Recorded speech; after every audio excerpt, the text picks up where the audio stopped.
So here's our roof membrane in a gray. You got the natural shingle. You got one coat. Excuse me, you have 2 coats versus 1 coat.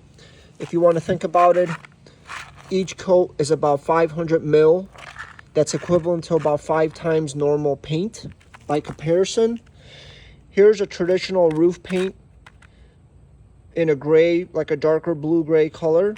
This is the membrane. So imagine like if you're painting a roof shingle, this is the difference in the texture. Here, you see a slight variation. This is the first coat applied today, while you have 2 coats here. So every time you do a coat, you go from about 500 mil to about 1,000 mil, for example, okay? This is UV protected. It bonds and permeates, so no water is gonna get underneath the surface.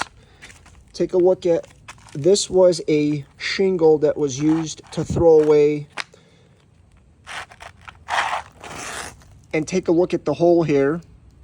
I used the woven and then I went over. It's completely gone. You may need to do 3 or 4 coats in these sections, for example. And obviously, this is a roof you would not be keeping, but it just goes to show you how durable this product is.